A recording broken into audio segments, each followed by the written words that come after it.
정리를 한번 좀 해보자면은 왕건 때서부터 광종 초까지는 이때는 호족 시대입니다. 제가 말씀드렸죠. 그래서 해종 정종은 괜히 계기다가 꼴까닥 꼴까닥 했다고 호족들이 다 뒤서 짠 거거든요. 이제 그러다가 광종 중기 말기까지 과거제를 통해서 육두품들이 진출을 시작해요.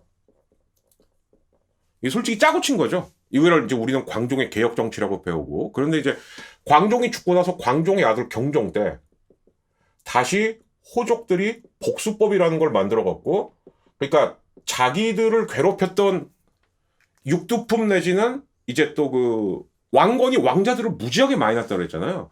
이 광종에게 협조하는 왕자들이 또 있었습니다. 그래서 이런 사람들을 우리가 복수할 수 있게 해달라라는 법을 만들었어요. 근데 그럴 수밖에 없는 게 이때 이 얘기가 좀 빠진 것 같아요. 경종은 광종의 친아들입니다. 근데 경종이 광종 때문에 죽을 뻔해요. 야, 너도 호족 아들이잖아, 이씨. 예. 너도 역모를 꾀하니? 이런 게 있었습니다. 그러니까 경종은 자기 아버지에 대한 공포가 있었어요. 너 아버지 개혁 정치하는 건 다 좋은데 뭐 사람들 다 죽이실 거예요? 아, 안 되겠다. 내가 왕 되면은 그래도 호족들을 좀 풀어줘야지. 그러니까 적당히 풀어줬어야 되는데 복수할 수 있게 해준 거예요. 그러니까 완전 엉망진창이 된 거죠. 근데 말씀드렸다시피 경종이 아버지인 광종에게 시달려서 스트레스가 있어 그런지 모르겠지만 왕을 3년밖에 못하고 일찍 죽어요. 2살짜리 아들만 낳아놓고. 그러니까 사촌밖에 없으니까 된 게 성종. 그래서 이제 성종은 원래서부터 유학을 좋아했습니다. 그리고 원래 육두품들하고 친분이 굉장히 있었어요. 그 중에 대표가 최성로였던 거죠. 그래서 본격적인 이제 시무 28조에 의거한, 그리고 이제 하나만 알아두십시오. 고려 중앙관직 중에 이성육부제라고 있죠. 삼성육부 아니야? 예, 처음엔 삼성이었는데 중서성하고 문화성이 합쳐져갖고 중서문화성이 되면서 이게 이제 이성이 되는 겁니다. 그래서 요 고려의 중앙관제는 나중에 제가 조선하고 비교해서 따로 한번 설명해 드릴게요. 여러분들도 기억나실 겁니다.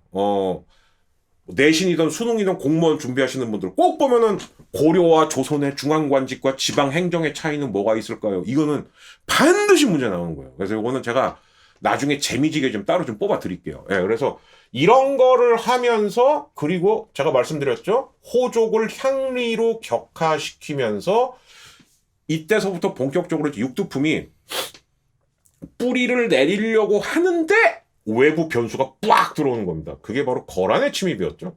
예. 그래서 솔직히 성종은 이 유교식으로 개혁을 하면서 성종이 실수한 게 하나 있어요. 뭐냐? 야, 이 병장기 다 녹여서 농기구를 만들어라, 차라리. 즉 국방을 소홀히 한 겁니다. 그 틈을 거란이 치고 들어온 거예요. 예. 그래서 솔직히 성종 때 아주 개고생을 합니다. 무슨 얘기냐? 고려의 신하들이 한단 소리가 우리도 송나라처럼 땅 좀 적당히 띄워주고 거란하고 타협할까요? 이따위 소리를 하는 거예요. 근데 서희가 무슨 소리냐? 지금 우리가 말만 잘하면 오히려 땅을 얻을 수도 있다. 해보지도 않고 무슨 땅 띄워준다는 소리부터 하고 앉았냐? 예. 근데 이게 서희가 성공한 거죠.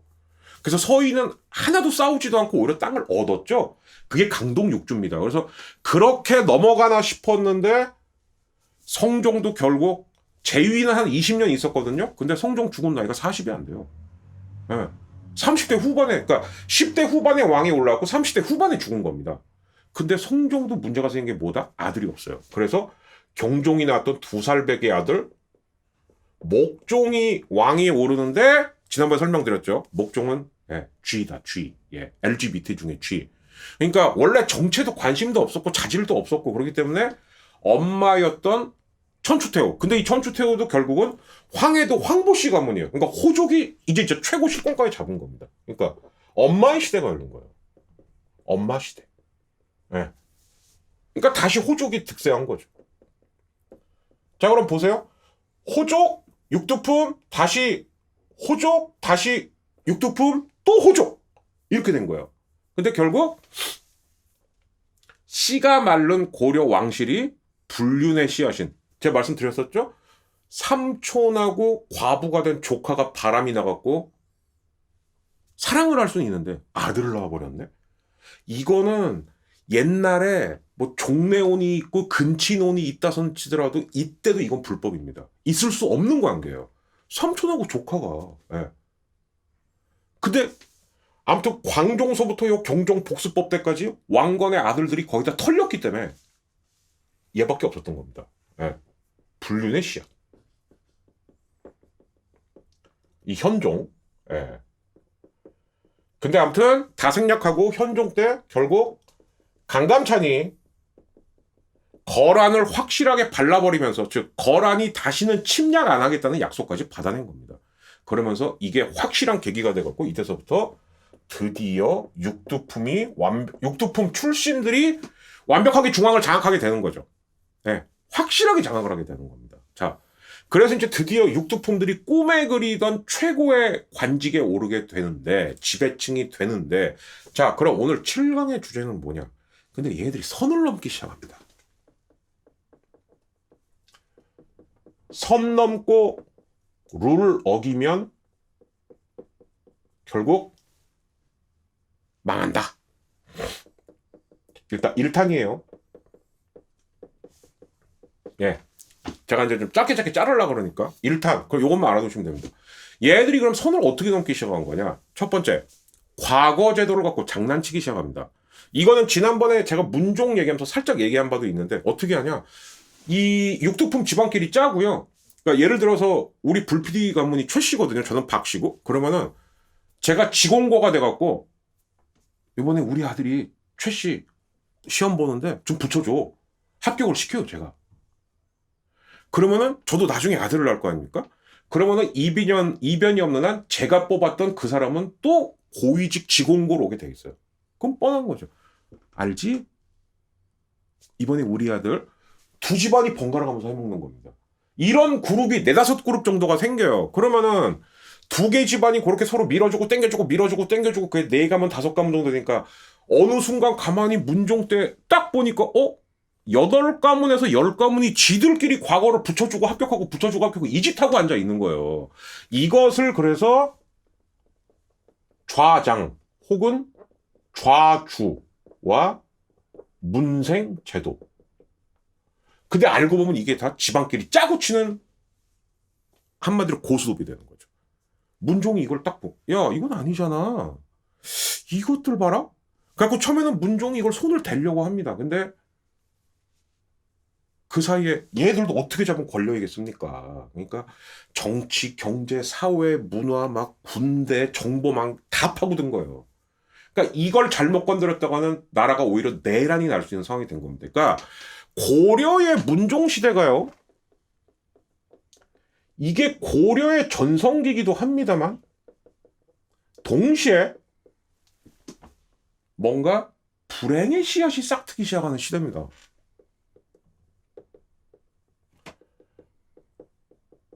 그럼 전성기라는 건 뭐냐?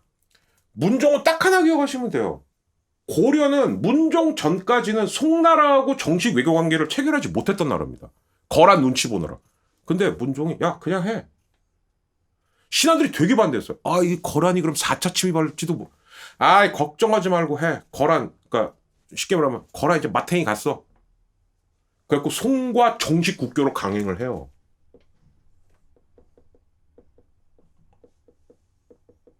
근데 놀라운 일이 벌어집니다. 거란, 요 나라가 아무 말도 안 하는 겁니다. 기분 나쁘지만 참아야지. 이렇게 된 거예요. 그런데 불행의 씨앗은 뭐냐? 즉, 이 육두품들이 개혁 세력으로 데리고 왔던 육두품들이 점점 자기들도 세습을 하기 시작합니다. 그래서 이거 역사의 법칙인데요. 개혁 세력이라고 불리우던 사람들이 어느 순간부터 자기들을 무슨 족 이렇게 부르기 시작하면요. 그게 뭐 귀족, 호족 이렇게 그러면 이거는 족자가 들어간다는 거는 이젠 실력이 아니고 다시 세습이 된다는 거예요. 세습입니다. 그럼 결국 세습이 또 되기 시작한다? 그럼 뭐냐? 나라 망하는 건 기본인데 결국 자기들도 망해요. 자기들도 망합니다. 왜? 밑에 사람들이 처음에는 듣죠. 그러다가 어느 임계점을 딱 넘어가면 야 제끼자. 문벌기조 왜 망했습니까? 무신정변 때문에 망했죠. 무신들이 참다 터진 거예요. 야, 이거 도저히 안 되겠다. 그리고 실제로 무신정변은 뭔가 계획하고 터진 사건이 아닙니다. 그냥 빡치는데? 야, 쟤네들이 진짜 우리를 이제 뭐 동네 강아지 취급도 안 하는데? 그럼 기왕 이렇게 된 거 문신들 한 자리에 모아놓고 싹 다 죽여버리죠. 이게 성공한 거예요. 그래서 무신들도 무신정변 성공한 다음에 당황했어요. 성공은 했는데 이제 뭐 해야 되니? 당황하셨어요? 이런 상황, 말도 안 되는 상황이 벌어진 겁니다. 근데 이게 한 번으로 안 끝나요. 우리 역사에서. 제가 이제 요 7강 다음에 8강에서 뭘 얘기할 거냐. 결국 아까 제가 말씀드렸죠. 요 현종 이후에 처박혀 있던 향리들이 한 200년 정도 자기들이 나름 쉽게 말하면 권토 중래를 하는 겁니다. 기회만 오면 노리자. 기회만 오면 노리자. 얘들이 결국 신진 4대부가 되거든요. 근데 이 신진 4대부도 결국 나중에 뭐가 되냐. 지들끼리 야, 우리가 또 어떻게 오든 이 신진 4대부인데 세습지를 또 합니다. 그래서 조선시대 땐 애들이 뭐가 되냐. 신진 4대부가 보세요. 신진 4대부면은 과거로 합격해야 되는 거예요. 근데 얘네들이 이상한 법을 만들어서 그건 이따 얘기하겠습니다. 사족이 됩니다. 그러니까 양반 관료가 아니고 어느 순간부터 지들끼리 또 사족 이렇게 되는 거예요. 이러면서 조선이 점점 망해가다가 결국 임진왜란 병자호란 양대 전란이 벌어지게 되는 거거든요. 그러니까 나라 망하는 건 기본이고 족자로 변질이 되면은 자기들도 망합니다. 네. 제가 호족과 육두품 알리와 포먼의 대결에서 말씀드리고 싶었던 이유가 이거예요, 사실은. 그러니까 처음에 불만이 있어서 저는 이런 능력이 있습니다. 저를 써주십시오. 그러면은 그건 개혁 세력이 되고 나라도 발전하고 성장을 합니다. 근데 얘들이 야, 이게 우리가 어떻게 잡은 권력인데, 그럼 어떻게 잡은 권력인데라는 생각이 들기 시작하면 딱 무슨 생각이 지하냐? 세습하자. 수단 방법 가리지 말고. 그걸 우리가 역사에서 특히 요 육두품 애들은 뭐라고 배웠냐? 야, 그럼 우리를 문벌 귀족으로 인정해줘. 그러니까 문종이 결국은 불 끓다 항복한 거예요. 뭐? 음서제도하고 공음전. 이거 인정하는 순간 더 이상 이 사람들은 광종이 발탁한 개혁 세력이 아니죠. 뭡니까 이제? 기득권을 노리는 세습족이 된 겁니다. 족. 자, 여기서 끊을게요. 왜? 한번 생각해 보십시오. 지금 우리 사회는 어떤가? 왜 지금 2030들이 분노할까요? 단순히 선거 아닙니다. 저는 그렇게 보지 않습니다. 또 우리나라가 이렇게 가기 시작하는 겁니다. 그러니까 희망이 없는 거예요. 내가 능력이 있다고, 내가 뭔가를 잘한다고 올라갈 수 있을까? 아닐걸? 어차피 이 위는 또 서로 간에 또 족으로 돼 있을걸? 재벌족, 언론족, 법족 이런 사람들로 돼 있는 거 아닐까? 이게 지금 불만의 원인일 겁니다. 자, 그러면 여기서 일단 끊고요. 이걸 7-1로 할게요. 7-2 그러면은 구체적으로 요놈들이 어떻게 장난을 치면서 결국 자기를 파멸로 이끌게 하느냐. 예고. 여기서 또 한 명이 소환됩니다. 나 꼭 나와야 될 사람. 이자겸. 그 또 한 명. 김부식입니다. 여기로 이어갈게요. 자, 잠시 후 7-2 강에서 뵙겠습니다.